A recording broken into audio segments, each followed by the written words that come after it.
What would you do to throw the wildest party in history? One Roman emperor took it to the extreme by burning an entire city down.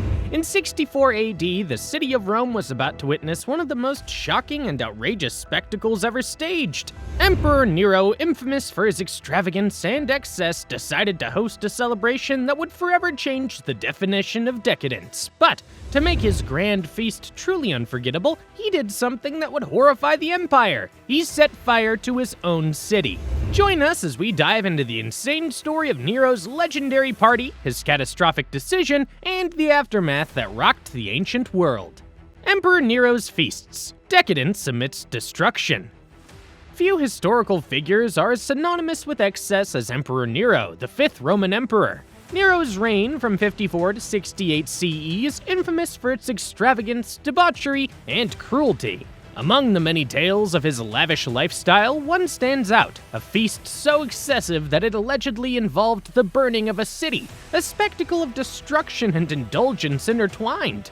Nero's feasts were legendary for their scale and decadence. These banquets often lasted for days, featuring endless courses of exotic dishes. Peacocks, flamingos, and nightingales were served alongside rare fruits imported from the farthest reaches of the empire. Rivers of wine flowed freely, and the emperor spared no expense in entertaining his guests with acrobats, musicians, and poets. The most infamous of these events was the banquet that took place during or shortly after the Great Fire of Rome in 64 CE.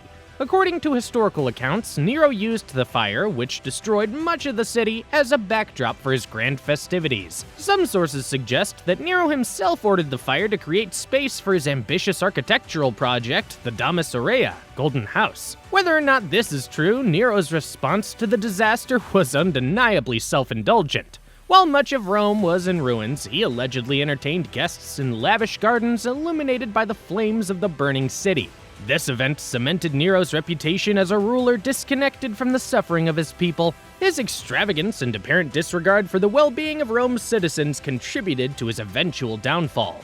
By 68 CE, Nero was overthrown and declared an enemy of the state, ending his life in exile. His feasts, however, remain a testament to the excesses of absolute power.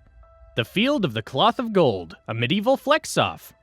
Fast forward to the 16th century and we find another example of extravagant excess in the form of the Field of the Cloth of Gold. This event, held in June 1520, was a diplomatic summit between King Henry VIII of England and King Francis I of France. Ostensibly aimed at strengthening ties between the two nations, the summit quickly became a display of wealth, power, and competitive opulence. The event was named after the golden cloth used to construct the elaborate tents and pavilions that housed the participants. Held near Calais in northern France, the site was transformed into a temporary city of luxury. Tents were adorned with silk and gold embroidery, while fountains flowed with red and white wine. Thousands of nobles, attendants, and servants accompanied the two kings, adding to the spectacle. The festivities included banquets, jousting tournaments, and elaborate entertainments. Each king sought to outdo the other in displays of grandeur. Henry VIII, known for his larger-than-life personality, spared no expense. He arrived with an entourage of over 5,000 people and a massive amount of gold and silver plate to decorate his court. Francis I, equally determined to impress, showcased his mastery of Renaissance culture with artistic displays and musical performances. The Field of the Cloth of Gold was not just a feast for the senses, but also a symbolic power of struggle.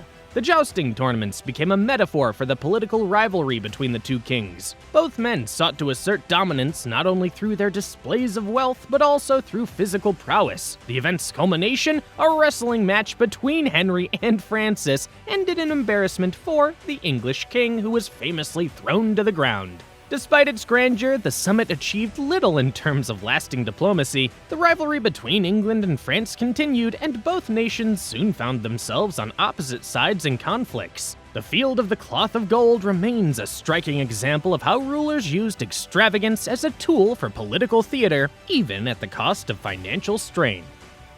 Caligula's wild banquets, madness on display. If Nero's feasts epitomized indulgence amidst destruction, his predecessor Caligula took extravagance to an entirely new level of madness. Gaius Julius Caesar Augustus Germanicus, better known as Caligula, ruled as the Roman emperor from 37 to 41 CE.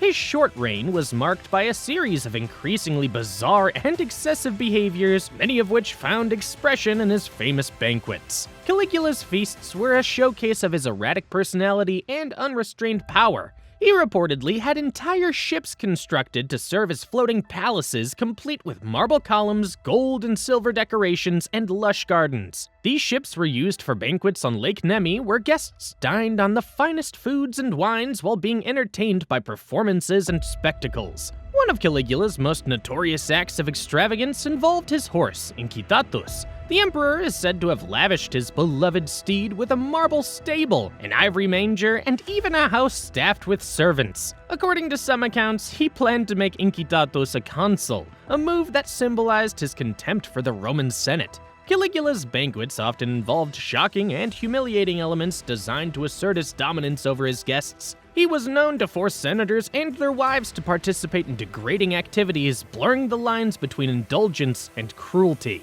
His unpredictable behavior created an atmosphere of fear and instability, ultimately leading to his assassination in 41 CE.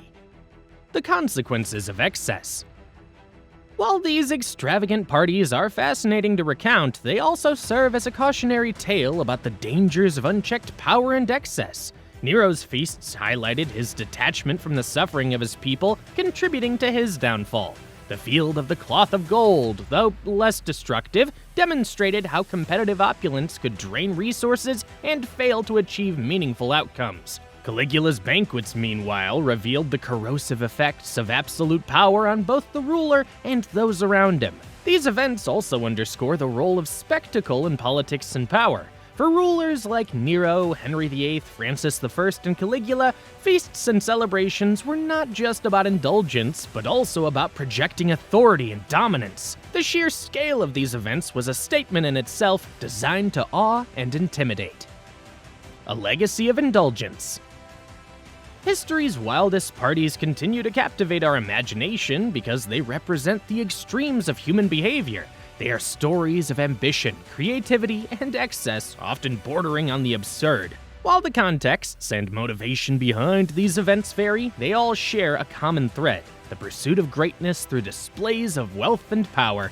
In today's world, such extravagance might be viewed with skepticism or even outrage, yet these historical feasts remind us of the enduring allure of spectacle and the lengths to which people will go to leave their mark on history.